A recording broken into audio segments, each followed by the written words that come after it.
Cruzeiro comprou por atacado. Ao todo foram 7 reforços. Ontem o zagueiro João Marcelo, de 23 anos, foi confirmado. Ele estava no futebol português, no Porto B, e assina contrato com o Cruzeiro. Mas também tem gente dizendo adeus. Henrique Dourado, atacante, tinha contrato com o Cruzeiro até o fim de 2023. Rescindiu o contrato com o Cruzeiro. Passagem apagada, apenas um golzinho. Vamos lá falar mais um treinamento do Cruzeiro, o segundo dos 5 que fará até sábado. Domingo tem o jogo contra o líder Botafogo, 6h30, 18ª rodada.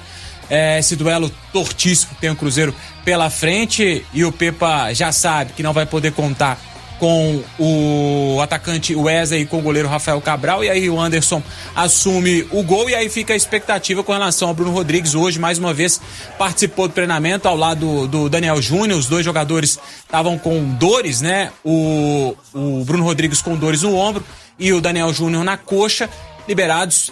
Segundo treinamento deles, aí eu acho que é só por conta do Pepa mesmo, para que possa ser mais uma opção para esse ataque do Cruzeiro, que contra o Furacão marcou 3 vezes, e aí a expectativa é que vá mesmo melhorando os números com a chegada desse reforço. Como você falou, Léo, o Papagaio falou, daqui a pouquinho a gente já separou um trechinho aqui do que disse o Papagaio, Rafael Elias, na primeira vez que falou com a imprensa mineira, como jogador do Cruzeiro.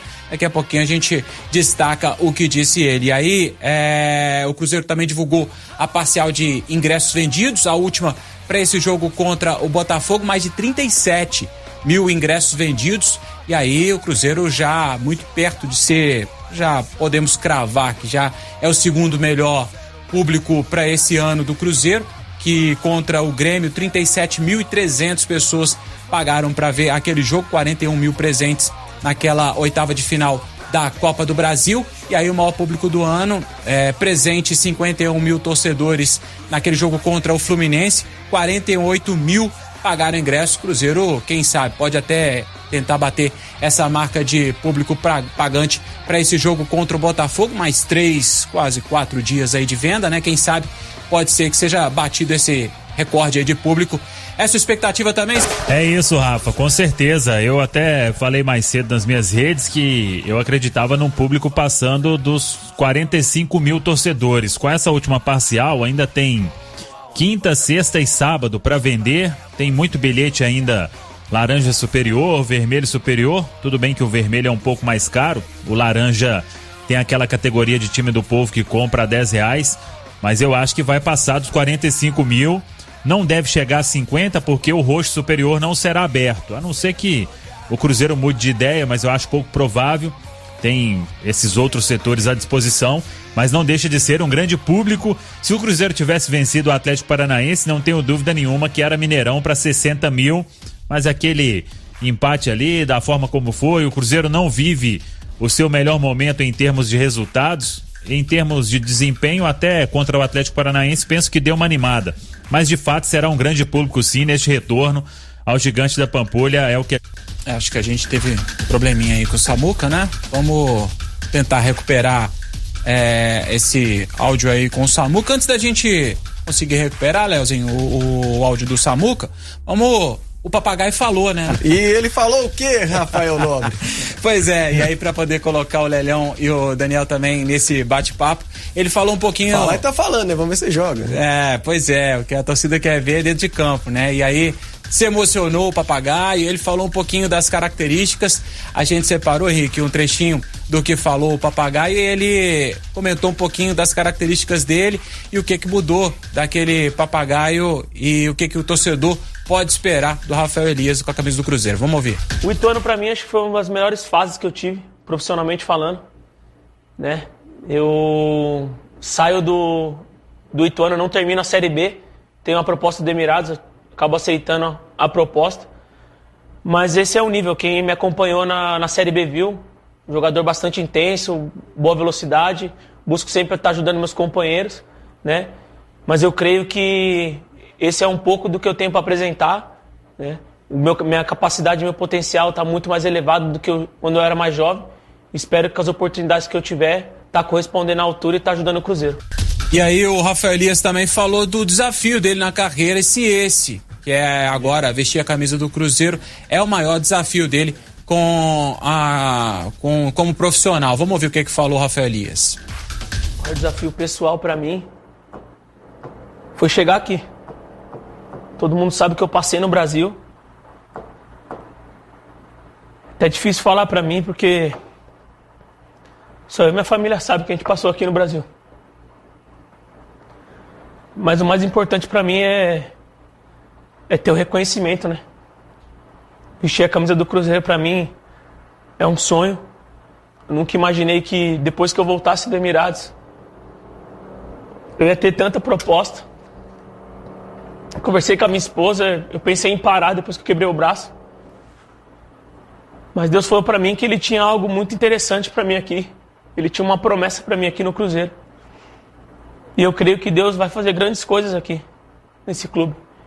E o mais importante para mim, meu comprometimento maior vai ser colocar o Cruzeiro onde ele deve estar, brigando por título, Libertadores. Isso para mim vai ser o mais importante, acho que vai ser o maior desafio da minha carreira. Tá aí o Rafael Elias, o Papagaio, falando dessa contusão que teve, os problemas que teve de saúde. Acabou não estreando, foi relacionado para esse jogo contra o Furacão, né? Acabou não entrando em campo.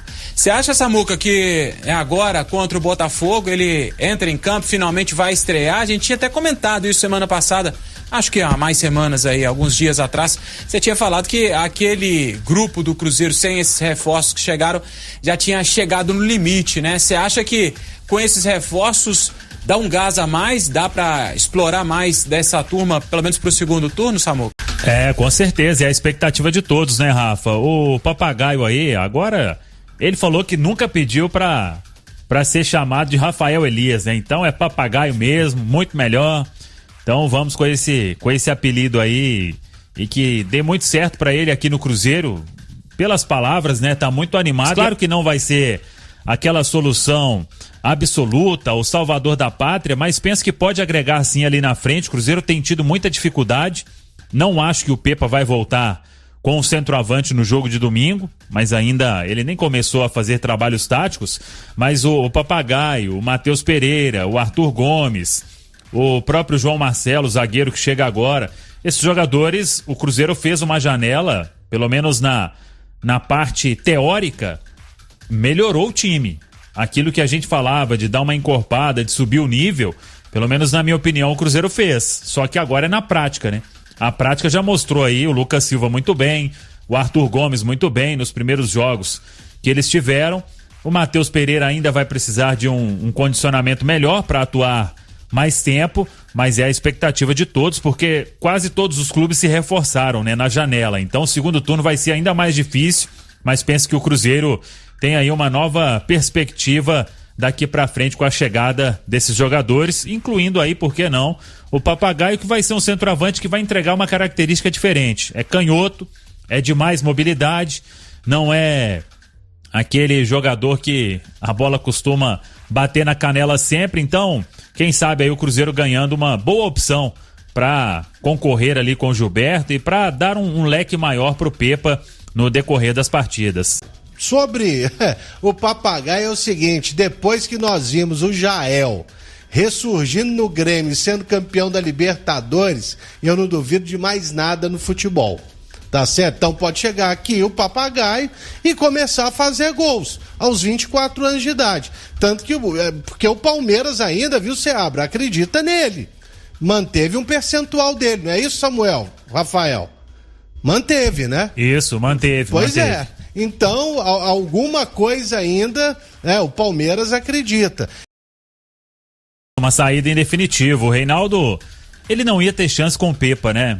Isso que é a verdade, porque o Pepa escolheu o Oliveira ficar machucado 10, 15 minutos em campo para não ter que colocar o Reinaldo. E quando foi alterar, ele preferiu fazer uma improvisação. Então, o Reinaldo jogou aquela partida contra o São Paulo, acabou se machucando. E busca agora no Coritiba um contrato maior, inclusive, vai assinar lá até o final de 2025. E o Cruzeiro fica aí com o Lucas Oliveira, que vai voltar daqui a pouco da lesão, da contusão, o Neres, o Luciano Castan e o João Marcelo. E se precisar, tem ali garotos da base, tem o Pedrão treinando, tem o Juan Santos, tem o próprio Everton, mais 4 zagueiros aí de idade profissional, acho que 21 jogos para terminar a temporada. Acho que dá pra seguir com isso, não vai chegar, é a informação que a gente tem, não vai chegar nenhum zagueiro aí. Agora, só uma coisa sobre o Reinaldo, engraçado, eu fiz alguns jogos, comentei alguns jogos, eu não achei o Reinaldo tão mal assim. Mas no clássico mesmo você gostou dele, do Campeonato Mineiro? No clássico foi mesmo, no Independência, ele jogou bem, pra mim entrou bem, entrou firme. Eu achava até a impressão de fora, né, que ele tava um passo à frente do Neres pra ser escalado, né, porque normalmente ele vinha sendo escalado, mas ao que parece o Pepa prefere o Neres. Eu achei estranha a saída dele dessa forma, mas faz parte também, é do futebol. A rescisão foi publicada no BID agora há pouco, a rescisão com o zagueiro Reinaldo. Então realmente é o que a gente levantava e confirmava aqui, rescisão do zagueiro do Cruzeiro. Reinaldo não veste mais a camisa do Cruzeiro. E essas foi as notícias do Cruzeiro. Não se esqueça de inscrever-se no canal e deixar a sua curtida e ativar o sininho para receber notificações de todos os vídeos novos.